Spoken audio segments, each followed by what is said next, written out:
Good morning बच्चों। आज हम करने जा रहे हैं अपनी वर्कशीट नंबर 51 विषय गणित कक्षा 9। हमारी तिथि 4 नवंबर के लिए। तो चलिए शुरू करते हैं। आज की वर्कशीट में हम पढ़ेंगे दंड आलेख के बारे में। तो देखो बेटा, बहुत सारे जो आंकड़े होते हैं उनको बहुत सारे तरीके होते हैं दिखाने के, है ना। तो इन आंकड़ों को आलेखीय निरूपण के बारे में सिखाते हैं। अलग अलग जो मदों की जो तुलनाएं होती है, जैसे क्या किस में क्या ज़्यादा है, क्या कम है, किस चीज़ की कमियां हैं, इन सबको जो अलग अलग इनकी तुलनाएं आपस में जब की जाती है तो उसको अच्छी तरीके से आलोकों की सहायता से क्या कर सकते हैं, दिखा सकते हैं। ठीक है। जो दंड आलेख आंकड़ों की आलेखीय निरूपण के विभिन्न तरीकों में से एक है। दंड आलेख में आलेखों का एक चित्रीय निरूपण होता है। एक चित्र बनाया जाता है जिसमें पहले एक अक्ष एक्स अक्ष पर एक चर को प्रकट करने के लिए एक समान चौड़ाई के दंड खींचे जाते हैं। ठीक है। एक समान मतलब इनके बीच में जो गैप है वो बराबर होता है, जिनके बीच में बराबर दूरियां छोड़ी जाती हैं। चर के मान दूसरे अक्ष, मान लीजिए वाई एक्सिस, जो आपको पता है एक्स और वाई अक्ष है ना, कैसे बनते हैं। ये होता है आपका एक्स अक्ष और ये होता है वाई अक्ष, उसी के बारे में बात हो रही है। ठीक है। तो और दंडों की ऊंचाई चर के मानों पर निर्भर करती है। एक दंड आलेख को देखकर आंकड़ों से संबंधित प्रश्नों के उत्तर आसानी में दिए जा सकते हैं। इस चीज़ को अच्छे से समझने के लिए कि जो आपको दिया हुआ है ये दंड आलेख, इसको अच्छे से समझने के लिए आपको क्या एक उदाहरण दिया हुआ है कि कैसे यूज़ कर सकते हैं इसको, क्या इससे में फ़ायदा हो सकता है। तो देखो बेटा, क्या करना है आपको। सबसे पहले कि दी गई सारणी किस पर, आपको यहाँ पे क्या दिया हुआ है, एक टेबल दी हुई है, एक सारणी दी हुई है। इस टेबल में सारणी में क्या है कि जो घर का खर्च है वो कहाँ कहाँ होता है। मकान की किराए में होता है, कितना होता है 3000, भोजन में होता है 3400, शिक्षा में होता है 800 रुपये, बिजली में 400 रुपये। ठीक है। तो ऐसे ही एक मंथ का उन्होंने क्या दिया हुआ है, कितना व्यय है, कितना खर्च है, वो दिया हुआ है। तो आपको इसको ग्राफ में दिखाना है। तो कैसे दिखाओगे, देखो सबसे पहला पॉइंट, परस्पर दो लंबे रेखे खींचने हैं आपको, एक्स एक्सिस और वाई एक्सिस। ठीक है। एक ऊर्ध्वाधर और क्षैतिज, मतलब एक खड़ी हुई और एक लेटी हुई। ठीक है, पहला पॉइंट हो गया। दूसरा, क्षैतिज रेखा के अनुदिश मध्य अंकित कीजिए और ऊर्ध्वाधर ऊर्ध्वाधर रेखा के अनुदिश संगत व्यय अंकित कीजिए। क्या करना है आपको, जो क्षैतिज रेखा है इसमें आपका जो भी है, जैसे मकान किराए पर है, ये आपका खाना, शिक्षा, बिजली, ये आपको दिखाने हैं। जो मत है, जिस जिस जिस जो मत है, जिस जिस पॉइंट को आप नोट कर रहे हो, जिसको डाटा को आप दिखा रहे हो, वो आपको लिखना है एक अक्ष पे। उसके बाद क्या करना है, तीसरे पे समान दूरी पर समान चौड़ाई के दंड बनाएं। क्या करना है आपको, यहाँ पे आपको क्या बनाना है, इनके बीच में जो दूरी है वो क्या है, एक जैसे। ये नहीं कोई पास में है और कोई बहुत दूर है, ऐसा नहीं होगा। उनके बीच में क्या होगा, समान दूरी होगी।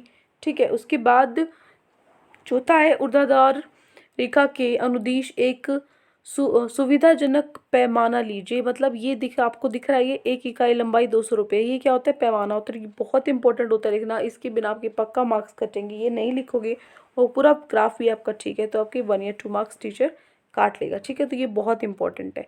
तो एक इकाई की लंबाई है जो वो 200 के बराबर है। ठीक है। कहने का मतलब है एक इकाई की लंबाई क्या, यहाँ पे आप दिख रहे हो, ये जो आपको बॉक्स, ये डंडे दिख रहे हैं, ये क्या है, डब्बे हैं जो ग्राफ में होते हैं। ठीक है। जो एक ग्राफ है उसमें क्या होती है, 10 लकीरें होती हैं।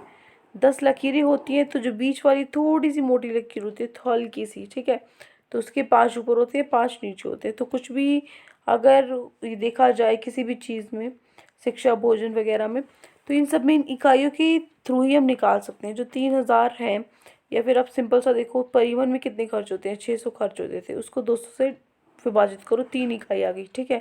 तो यहाँ पर भी क्या हो जाएगा, देखो यहाँ पर भी 3 आ जाएंगे, 1 2 3, 3 तक ही है ये। ठीक है।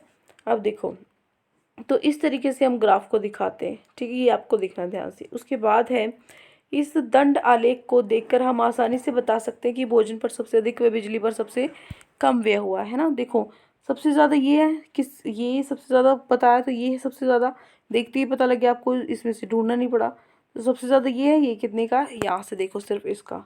उसके बाद कुछ, जैसे ये आपका बिजली है, बिजली का डायरेक्ट वो भी यहीं से दिख जाएगा। ठीक है। अब देखिए प्रश्न उत्तर आज की। पहला प्रश्न है, एक राज्य के विधानसभा के चुनाव में विभिन्न राजनीतिक पार्टियों द्वारा जीती गई सीटों के परिणाम नीचे दिए गए हैं।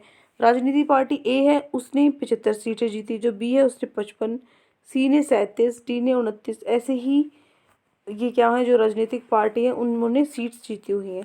तो मतदान के परिणामों के को निरूपित करने वाला एक दंड आलेख खींचिए। खींचिए और कक्षा में चर्चा कीजिए कि आप इस आलेख से कौन कौन से निष्कर्ष निकाल सकते हैं। तो देखो इसका ग्राफ कैसे बनेगा। सबसे पहले क्या होगा, देखो आपको ऐसे बनाना है ग्राफ। क्या करोगे, एक अक्ष खींचोगे, यहाँ पे लिखोगे एक्स और एक ये खींचोगे, इस पे लिख दोगे वाई। ठीक है, उसके बाद यहाँ पे आपको क्या करना है, जो मजदूरों के नाम थे ABCDEF से, वही हमने यहाँ पे लिखे हैं। ठीक है, उसके बाद अब जो ये ग्राफ है, ठीक है, इनकी लंबाई है, तो देखो ये कैसे होगा।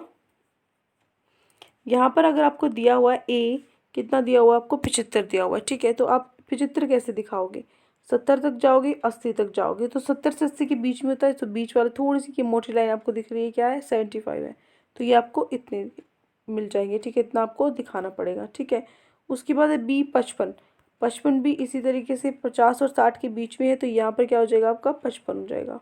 ठीक है, ये जो आपका है ये की चीज़ क्या हो जाएगी, 55 हो जाएगी। ठीक है, उसके बाद है C 37। ऐसे ही इसी तरीके से जो C है 37 हो जाएगा। ध्यान से देखो, ये चीज़ जो है C है जो 37 हो जाएगा। 35 यहाँ तक है, 36 37, पूरा 40 तक जाने की ज़रूरत है नहीं। ठीक है, जितना दिया हुआ है उतना ही आपको दिखाना। तो ये क्या हो जाएगा आपका 37। ठीक है, उसके बाद देखो इसी तरीके से आपको क्या करना है, सारी चीज़ें बनानी है। आपको बताना है आपको इस चर्चा में इसको आपको क्या देखने को मिला, निष्कर्ष क्या है, कंक्लूजन, रिजल्ट क्या है।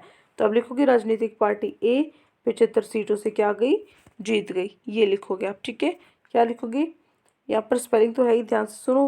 राजनीतिक पार्टी A जीती गई, और राजनीतिक पार्टी द्वारा जीती गई सीटें कितनी होगी, 35। ठीक है, अब देखो अब प्रश्न नंबर 2। प्रश्न नंबर 2 में भी बिल्कुल सेम ऐसे, ये देखो ये टेबल तो बिल्कुल ही सेम है, बस ऊपर गाड़ी है, ऊपर क्या है, वर्ष है 1998, 1999, 2000, 2001 और 2002। ठीक है, किस किस वर्ष में कितनी कितनी संख्या साइकिलों की बनी। 1998 में 75 साइकिलें बनी, 99 में 55 साइकिल बनी। तो इसका आपको ग्राफ बना और आपको बताना है सबसे कम और सबसे ज़्यादा किस में पड़ी। तो बहुत ईजी है, तो अभी से बता सकते हैं। सबसे ज़्यादा है जो वो क्या है 75 1998 में, और सबसे कम 10 मतलब 2002 में। ठीक है, ये हो गया आपका उत्तर नंबर 2। अब इसका ग्राफ कैसे बनाएंगे, देखो ग्राफ कैसे बनाएंगे, आपको क्या करना है, सीधी रेखा आपको खींचनी है। ठीक है, सीधी लाइन आप खींचोगे। अब की बार यहाँ क्या लिखोगे, सन लिखोगे। ठीक है, सन लिखोगे 1998, 99, 2001, 2। सन लिखने के बाद क्या करोगे आप, ये जो है आपका ये लिखोगे आप 10, 20, 30, 40, और ये आप भूलना मत यूनिट लेंथ, इसकी जगह आप निकाल सकते हो यूनिट लेंथ की जगह इकाई लंबाई। एक मिनट बेटा, ये देखिए, ये देखिए, एक यूनिट जो लेंथ है इसको हिंदी में आप कर लीजिए एक इकाई लंबाई।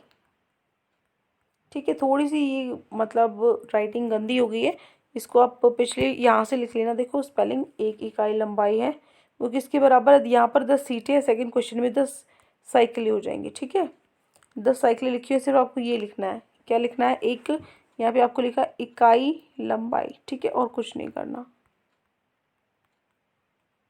ठीक है, अब देखो उसके बाद क्या करना है, यहाँ पर क्या है, निर्मित साइकिलों की संख्या, कितनी साइकिल बनती गई, 1998 में कितनी बनी, 75। ठीक है, तो वो हो गई 75। उसके बाद अगले में 1999, इसमें क्या हुआ 55, इसमें भी हो गया। ठीक है, तो ऐसे ही आपको क्या करना है, सारी सारी चीज़ें 55 जो आपको ये टेबल है यहाँ से देख देख के बना लेनी है, इसको जोड़ देना है। ठीक है, बहुत ही ईजी है ये। कोई भी डाउट आपको इसमें तो आप आराम से पूछ सकते हो बेझिझक, कोई दिक्कत नहीं है इसमें। लेकिन आई नो बहुत ही ईजी चैप्टर है, तो आप इस चैप्टर को बहुत आसानी से कर सकते हो। तो जल्दी से अपना पेन स्केल लेकर बैठो और फटाफट से इन ग्राफ्स को ड्रॉ करो। ठीक है, तो आज के लिए इतना ही। कोई भी डाउट है कमेंट्स में तो आप हमसे बता सकते हो, और अगर आपको हमारी वीडियो अच्छी लगे तो हमारे चैनल को सब्सक्राइब भी कर सकते हो। Thank you and have a great day.